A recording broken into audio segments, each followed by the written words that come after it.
What's going on, everyone? So, LeBron James has basically been the point guard for Team USA, and it's caused a lot of people to go, why doesn't LeBron just play point guard for the Lakers, right? JJ Redick has talked about how he wants to play LeBron James more off ball, but you're watching LeBron play point, and it's like, well, there's the way to kind of mix and match, like move Rui to the 4, and you could have like Vando at the 3 with like LeBron, Reeves, Vando, Rui, and AD. And let's go win a championship, right? But there's a couple factors that go into it. Now, obviously, Lakers won a championship in 2020 with LeBron playing the point. But since then, LeBron has expressed that he wants to play more off ball. He doesn't want to be the taxing that comes with having to be constantly on ball. But it's easy to say that. It's another thing to do it, right? We got Schroeder the first time. Went and got Russell Westbrook. Went and got Schroeder again. Went and got D'Angelo Russell. We've cycled through all these point guards with the intention to move LeBron more off ball as he's preferred. It's one of the reasons he's played the 4 more, so he can kind of, preserve himself better, kind of play in that scout role at the 4 spot rather than having to like chase guys around on the perimeter, things like that. So there is a purpose to why LeBron James has operated in which LeBron has operated. But there's a big difference with Team USA and him playing the point guard than a actual season in the NBA with the Lakers.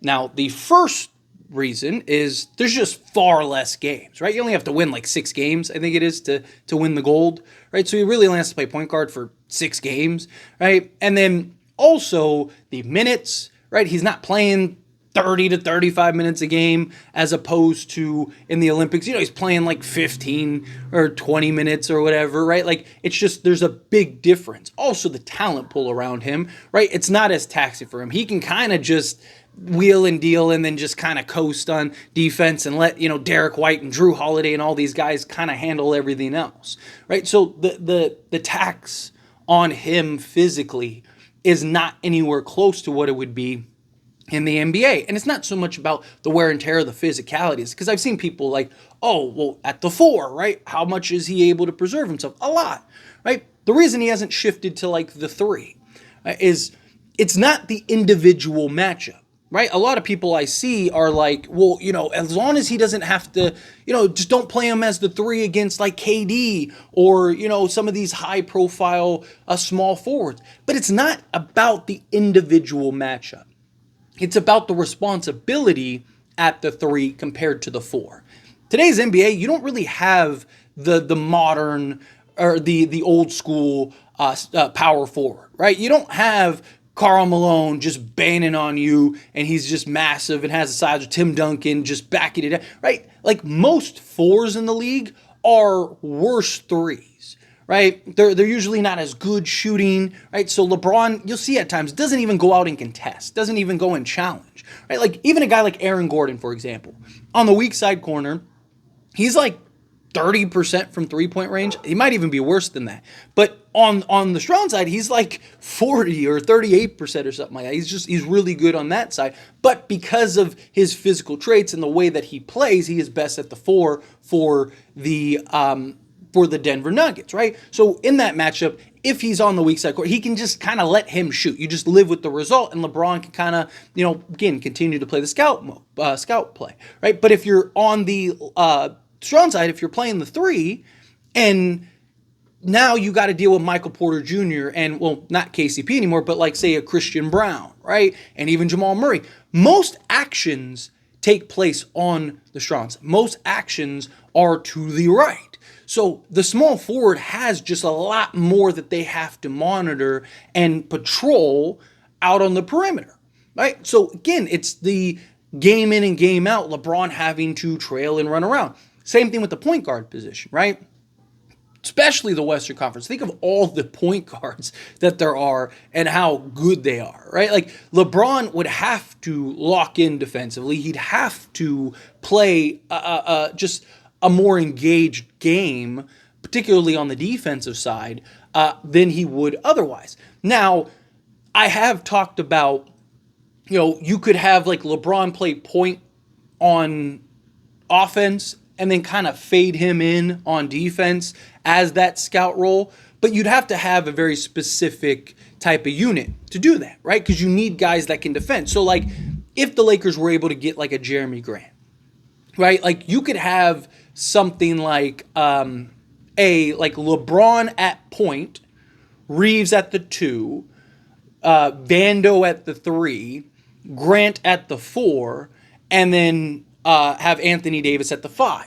And then on defense, you basically just shift. So Grant moves over, like Reeves slots to the point position, right? It's really positionless, but he basically slots to the point position. You have like Vando slot to like the 2 position, and then Jeremy Grant slots to the 3 position with LeBron dropping down to the 4 spot, and then he can kind of, play that scout role, and then you have Anthony Davis doing Anthony Davis things, right? So now you have Reeves, Vando, and like Jeremy Grant patrolling the perimeter and defending out on the perimeter. Or, you can insert, a Cam Johnson or a Bruce Brown or any of the names that have been linked to the Lakers. So there are ways to kind of get the best of both worlds, where LeBron gets to kind of play the point and, and then also still mask him on the defensive side so he doesn't have the wear and tear. So you can kind of do both, but also it depends on the offense in which JJ wants to run. Based on kind of the word and what JJ's kind of given us little glimpses of, it sounds like he doesn't want a point guard heavy offense, right? He doesn't want that offense where LeBron's bringing the ball up and he's dictating everything, right? He wants a free flowing, lots of action, lots of different sets, lots of different possible outcomes, and multiple players are reading. Anthony Davis has got it, and you have all this movement, and Anthony Davis is reacting based on what the defense is giving you. Same thing with a LeBron. LeBron gets the ball, boom, he's going. D'Lo, whoever, right? Reeves, whomever, right? And it's this constant motion offense, right? Like, think of like the Warriors and their offense. They've never really had that traditional point guard. Yes, Steph can play that role we've seen him do it, but he only does it when it's completely necessary, which LeBron could do the same thing, right? If you get the offense just isn't working, like things are just off today, whatever. Hey, Bron, I need you to create right now, right? Boom, get the ball to LeBron, let him go to work and do his thing.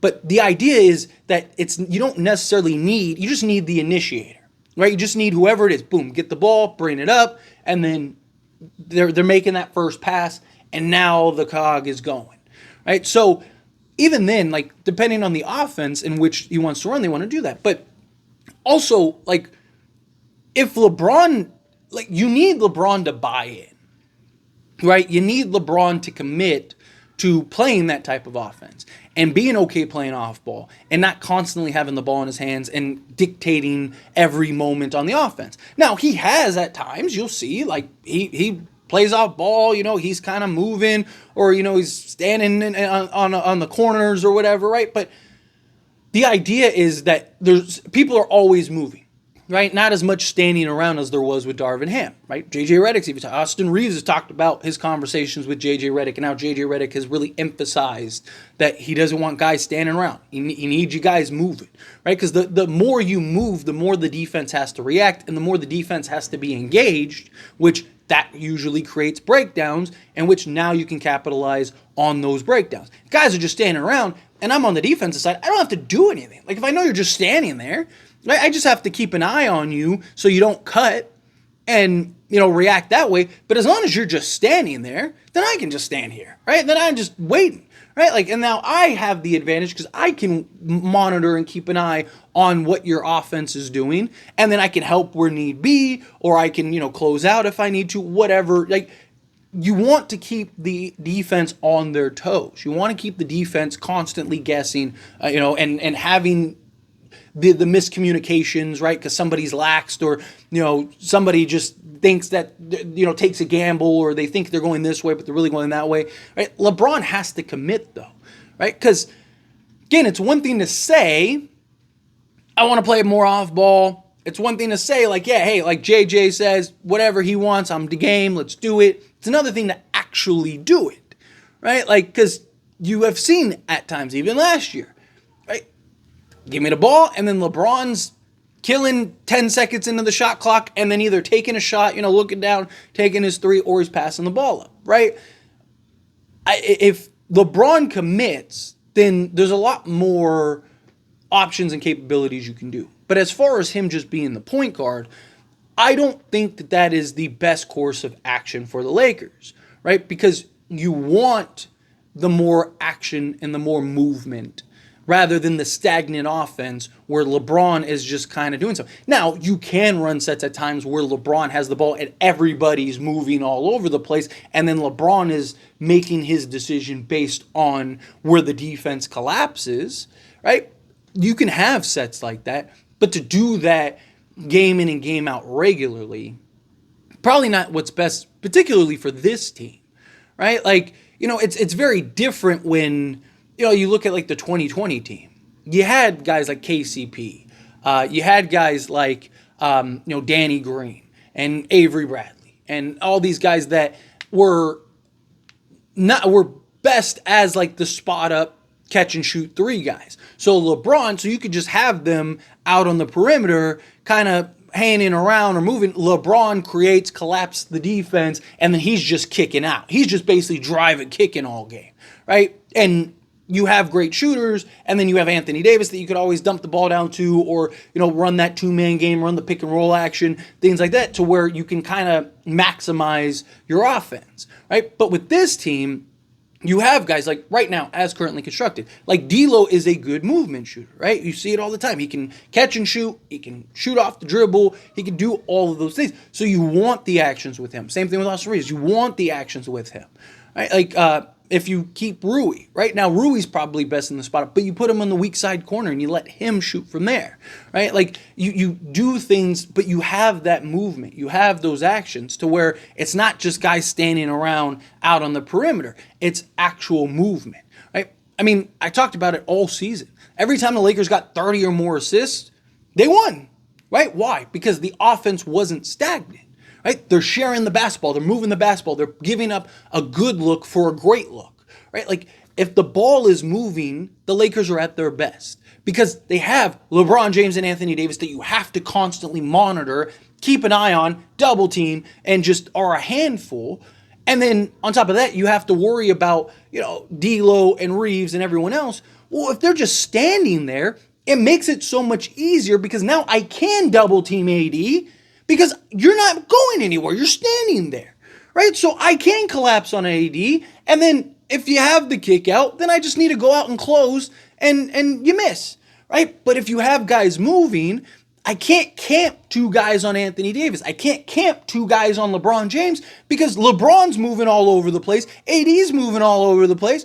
Austin Reeves and D'Lo and Rui there's all this movement. It's hard to just...